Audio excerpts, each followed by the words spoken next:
Hello,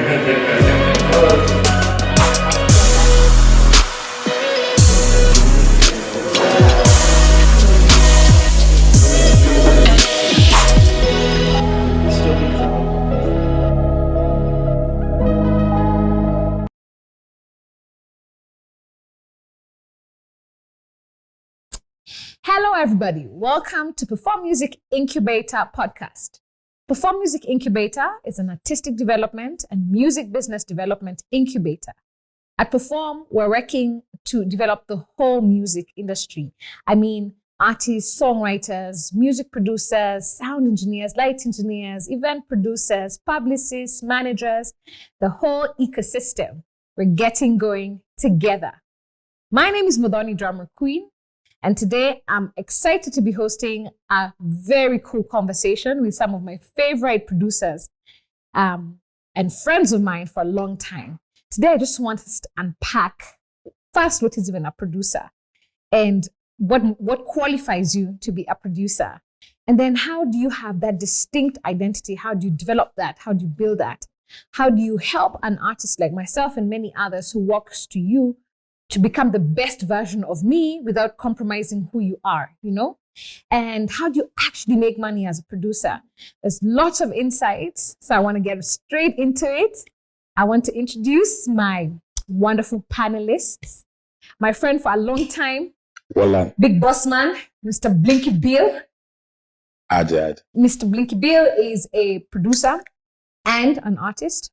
Actually, Bill, that's going to be a place we're going to start this conversation. Around what do you identify as a producer, as an artist, both as a DJ? Yeah. As a songwriter. As a rapper. So, majina ni mingi. Ni mingi. As you can see, it was at this exact moment that they realized. And then my other brother from another mother for many years, manze tumejua na miaka mingi. Dillie. Dillie is an incredible producer, great sampler, amazing engineer. Nimekosea ingine? Songwriter. Mwandishi. Kwanza ile wimbo yetu. Dillie alituandikia hiyo wimbo tu without a single pen. Without a pen. I'm sorry. Tunaandika kwa kichwa. Exactly. So, nataka tuchape tu story. Yeah. Be comfortable, be free. The idea here is just to learn from one another. Yeah. And I want to start the conversation actually right at the beginning, right? Because there's a part of you that identifies as producer. So, producer ni nani? Exactly, producer ni nani? I don't know. Dillie, what do you think? What? Well, if talking about music production, Exactly. I consider a music producer to be someone who's able to take different elements of music and put them together to come up with one thing that you all can listen to and it makes sense. Okay. To me, that's how I define it. So does a producer have to be able to work software? Can I be a producer even if I don't necessarily work the software? To an extent, yes. Yeah. To an extent, yes. Because you could be someone who doesn't know how to work the software, but maybe you know how to work instruments, and like that's what you use to bring the ideas to life. But there has to be, at a point, you'll have to handle software one way or the other. Okay. Yeah. So in this age, ni ngumu, like to be a producer who doesn't handle software, it's difficult. Yeah. Yes. But I think I remember a lot of rock producers who just guide the band because the band has the song. Got it. Like you've written the song as a band, you came to the studio, but you have a producer. So that's why Kina Coldplay will sometimes seek out some old school producers to help them now make this idea that they have a cohesive plan. So you go to someone who now trims the fat and make sure that the process from the beginning to the end, and then you come out with an idea that's solid. So I want to be clear. Yeah. So I can walk into the studio with already my idea. I have a melody or I have a thought. Yeah. So I come to you as a producer, and your job is to now help me get this concept that I already have, either to the finish line, like to clean it, to edit it, to reduce it, to increase it. Yeah. That's one way the producer can work. Another way a producer can work is I walk into the studio and the producer suggests to me the melody, the instrumentation. Yeah, because also there's like, if you look at like a lot of pop bands, like Naitwaji is boy band, where there's a competition. You get these 5 guys from wherever they're coming from to come together. As like, so now what these guys do is more like the producer's job there is to now make sure that you come up with an idea that works. It's like pop stars, that thing. But there's very different categories of this whole conversation. This thing called producer. Because even like if you look at back in the day, there wasn't someone to actually sit. The person would be considered like maybe engineering is when a band came together back in the days. Like ni hivyo to like we create the music, come up with it, rehearse it, arrange it, then now we go to studio and record it all live. So like So they basically used to produce themselves. Yeah. So actually the person who would be behind the desk is just an audio engineer. Just an engineer, yeah. Got you. And there is a difference between a producer and an engineer. Yeah. Yes. And what would you say is the fundamental difference there? Well, for me, engineering starts all the way from anything that you're recording. Anything that has to be put into, do I call it an archive or some on tape or on hard drive somehow, like we need to record this sound, whether it's your voice, your guitar, your bass, whatever instrument it is. Like for me, that's where it starts. Being able to record that is in itself and do it correctly. Because if I'm sending out files that I've recorded and they're like distorted, like msanii akuimba poa, there's also that element. So that has to be for me the beginning of it, like before even you sit behind the board, because there are different type of engineers. I can record vocals, I could record a guitar, but if we're going for like a live drum session, I'm not gonna go and pretend that I know how to hook this thing up. There's someone who knows how to do it and get like the best results from the gear and from the board, because that's what they have learned professionally. Yeah, so also engineering has different aspects, because even when you as an artist are recording yourself in the house, you're engineering yourself. Got you. Yeah. So then who is a beat maker in this situation? Because there's another word that I hear also loosely being thrown around, and I'm like, because it feels to me like a producer brings in some conceptual value, like fundamentally what are we trying to create. Then there are also people who are like, me, I'm a beat maker, I send you a beat. Yeah. And I'm like, what does that mean? And a lot of producers start out as beat makers, at least in this modern era, where someone has a knack for me. I like to make beats, like whatever genre it is that you make music. And then eventually, and I remember this is how I started. I was a beat maker. And then eventually I got a sound card, and then I had to record myself. And then now this was another part of the process that, we're adding the human vocal to this beat. And there's people who just remain on that level where it's a beat maker and you can send it to someone else, and someone else is now going to produce whichever artist.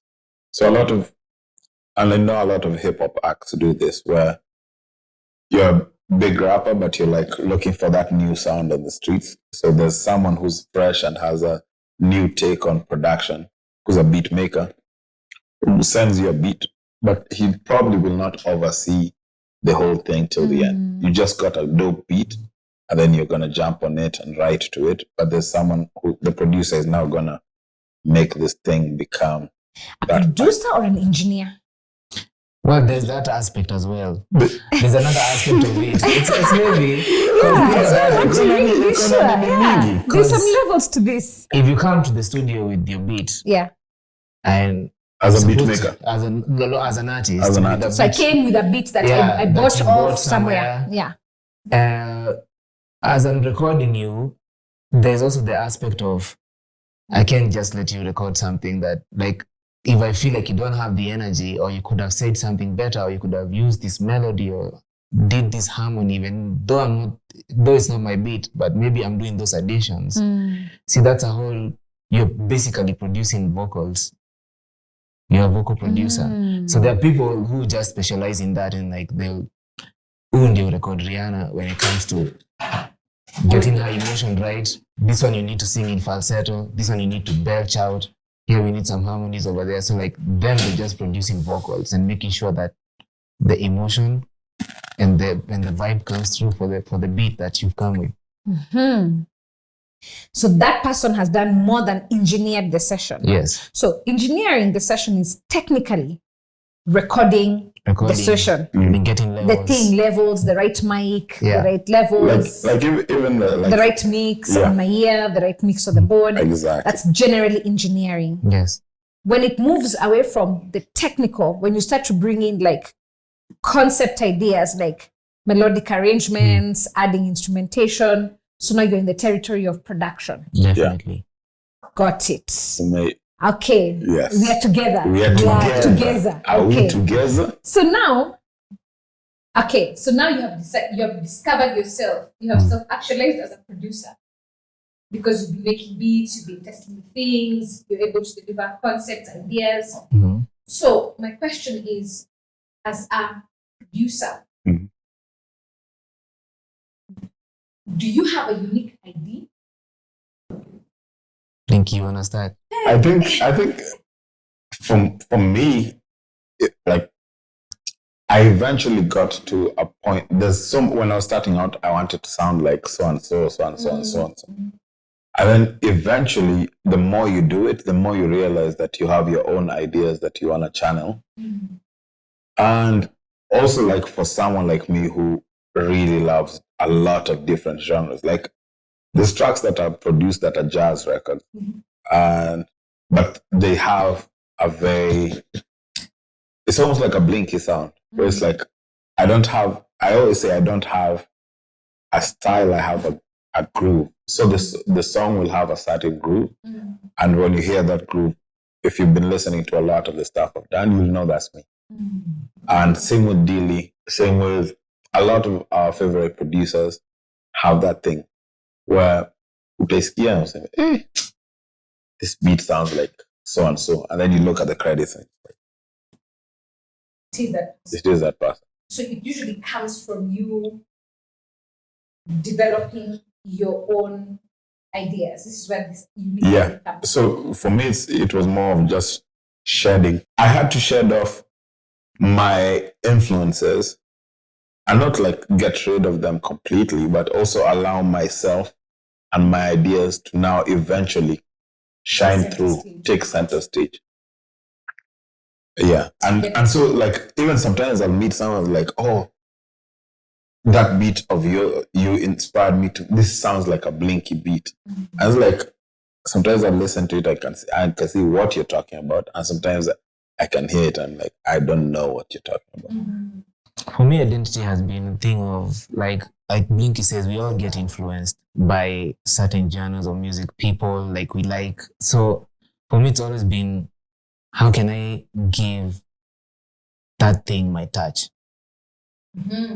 So that's identity is the unique touch. The unique touch, like how do I make it mine? Because in reality, like they say, there's nothing new under the sun. So like you've been inspired by someone to just also now take that and give it your touch and give it your personality, your everything. What kind of sounds appeal to you, even though maybe it's a style of music, but how do I make it my own and identifiable? It's just, I look for something that is, I don't know. Blinky amesema, I've never, people say like I can tell it's your track, but I don't know what it is. Like Nini nilifanya ujue ni track yangu. But then Blinky amesema ni yani groove. Yeah, it's a groove. yangu, I think it's always been the feel of people like to say like I produce stuff that is, if you want musical stuff, you don't want a pop song, maybe you want to be a bit more musical, then you'll find me in that bracket. But I'm also influenced by so many other things. Today I might be doing a reggae song, tomorrow I'm doing an electro song, kesho niko song ingine ya gospel, but there'll always be something that also I feel like heavily, well, like for me, it's people also like, it's how I arrange my music. People will all like, Dillie would arrange it like this. Yeah. So like also like how you tend to arrange your music, the beginning, what time do you bring in a certain element of the song? People just start noting that this is how this person does their thing. This is his approach. Yeah. So like also that helps like in getting an identity arrangement. How do you arrange your music? And you're right also. Like one of my favorite producers is Danger Mouse. And Danger Mouse is like, you listen to Niles Barkley, it's a very different feel from Daniel, what's his name? The Kiwanuka, who is also produced as like, Michael Kiwanuka. And then there's like, sometimes he'll be on A$AP Rocky's album. I'll know who it is because I just really know his sound. Or some rock guys. I think he produced some stuff from Portugal, the man. But for me, because I'm always fascinated by how much more can this guy do. It's like he's in pop, the pop world, he's in hip hop, he's in rock, he's in so many different. Same with Rick Rubin. Yeah. Rick Rubin was Red Hot Chili Peppers, LL Cool J. He did so much different stuff, Jay-Z. And that for me opened up my nini for, you can still have your feel, even if it's in a different genre. So then when I come to you, because I had So Alive by Sage, and I'm like, I want a song like that one. If we get those. That must be a very frustrating experience for you as an artist, because then somebody has come to you to basically be a copy paste somebody, and basically to steal from another job. I don't know. What do you think about that idea? For me, I get those a lot. Like, hey, nataka, even for artists that I haven't produced for, like someone has come to me like, nataka unitengeneze ile track kama ya Diamond. Kama na beat ya Diamond, ametumia same beat to write their own song, and now they want you to create a song out of that without being influenced by the beat that they made. Impossible. It's a hard job. It's a hard job. So for me, I'll tell you, I don't even want to know where you got influence from. I just want to hear it, sing it a cappella, or do it a cappella. Then I'll pick on the vibe on where we could take it. But I'm not going to copy that you did there, because it doesn't. I lose myself there. Correct. Yeah. There's no artistic. Yeah. There's also no artistic integrity. Yeah. In that. I mean, what we could do is like, we could use the tempo. That's it. Yeah. But it's not really a local thing, because in terms of even like the case of Amery, Beyonce, Jennifer Lopez, Amery was like, it was Rich Harrison. They were working on like that Amery sound. And then now it became so hot that everyone wanted that sound. So Beyonce wanted that sound. Lo wanted that sound. So it ended up being like, okay, when you go to Rich Harrison, this is his sound, that ten. It's like there's a bunch of Beyonce drums that have that feel. Yes. So it depends on you as an indie. Maybe it's like you can be like, let me cash in on this right now because it's the most popular. Buzzer on the beat. When that sound was everywhere. Yeah, Mustard. Everybody was running to Mustard. Everyone was running. So it's not necessarily a bad thing if it's like that's the sound of the season right now, and everyone wants to cash into it. Maybe you could get your lucky break off of doing that. But sasa shida ni mimi as an artist, I'd get so bored if someone came to me to ask me to recreate my last thing. I'm just like, I'm not trying to do that. Yeah. And I also feel for me, like, because I've had that, quite a bit. Mhm. Even when you go on to like beats sites where there's beats, it's like a whiskey like beat. Yeah, that's how they're always advertised Yeah. on Audio YouTube. legba. Like Yeah. utasikia tu mseme sema Travis Scott featuring so type of instrumental. Yeah. Like, okay.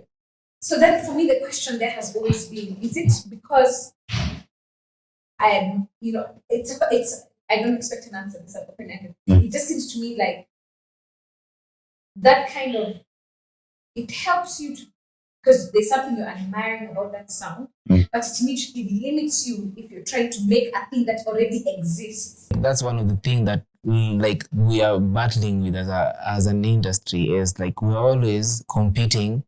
It's like you're trying to get into a sound that has been created by a whole different spectrum of people, and they are good at it, and now you're trying to move into that direction. It's an uphill battle, like, because you know what I'm saying, naelewa Kenya na do.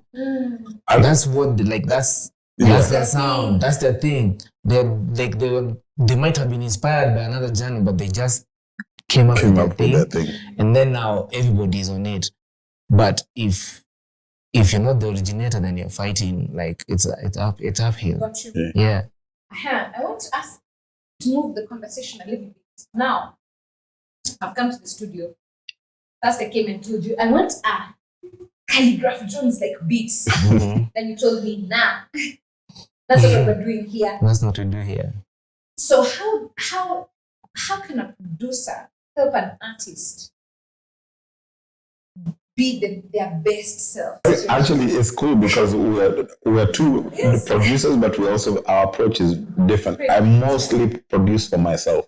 Yeah. Mostly, like 80% of the times, I'll produce for myself. But you also produce for some very epic artists. I've produced for other people, but also in those situations, it feels like a lot of times I feel like the song tells me, "Ini yako," I'll have the song will be nini. I have no in to, like, there's nothing I can write to the song. So it's like, okay, I think someone else might deliver this song better than me.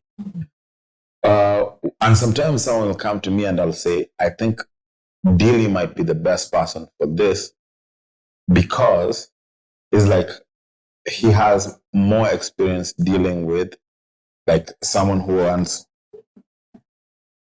like he can execute it better. For me, so it like in a situation like with Neka, it really helped that I'm a fan of her music. So it's like when I'm coming into the studio, I'm just thinking, oh, okay, I think you've done this before. I think you've done that before. What I think you've not done is, and that's such an interesting, sasa hapo ndio mimi niko home when we're talking about what I think you've not done before.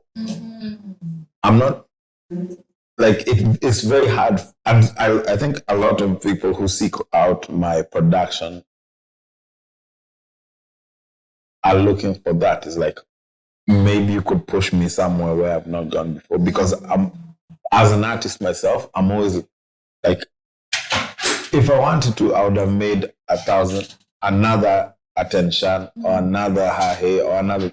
It's like, execute it, then for me, I'm done with it. But then there's other times when it's like someone wants an idea that's more honed into like what it is that is a little bit familiar, but is a little bit off. So that's what happened with Neka. It's like, what can we do with your voice that when people hear it, it almost reintroduces you as a new artist. That's a really interesting approach. Yeah, but because it's exciting for you as a producer, yeah, and it's exciting for the artist because you're being pushed outside of your comfort zone. But also the artist has also to have that level of trust in the nini, where it's like a lot of people don't really have that, where it's like, I want this idea in this way. I'm like, trust. When I'm going into whatever it is, I'm not going into it. You found me sometimes when I'm working on something, it's just like a fresh idea, and like, what is that? And then you jump into it with your own fresh input. And what we have is like something that we both could not have created as individuals. I really like that. Dillie, give me an insight. I'm a producer. An artist has walked into the room. How do I center them? How do I help that artist be their best version? For me, first, it's usually like I try and understand what type of music inspires you. Not necessarily like what we need to copy from, but like other than hiyo kitu nataka kucopy, what else inspires you? Like, what type of music do you listen to? Vibes Like, zako ni gani? And other than that sound, where would you want to fit in? Like, how would you like guys to perceive your sound at the end of the day? As much as we're trying to maybe chase something that is maybe popping right now, but how do you want guys to perceive? Once I get the idea of what inspires you, how you want guys to perceive the music, then it's easy to flip that conversation into, yes, that particular song could have inspired you, but I feel like there's a way we can take the same inspiration and create something that's totally unique you, that someone would not say, I feel like that idea came from a certain song. Gotcha. Yeah. So for me, it's just to try and be like, let's flip it. Let's bring your vibe into the song. Let's bring what you're trying to make guys see into the song, like without having to be on a blueprint of somebody else's song. Yeah. So that's how I approach.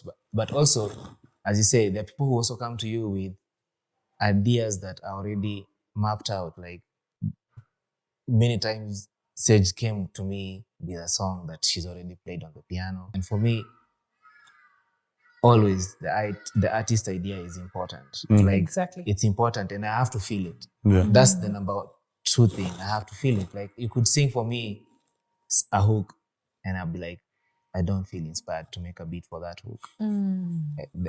Janiguza. So what else do you have on the table? Because I don't want to work on something that I don't like. Aha. Yeah.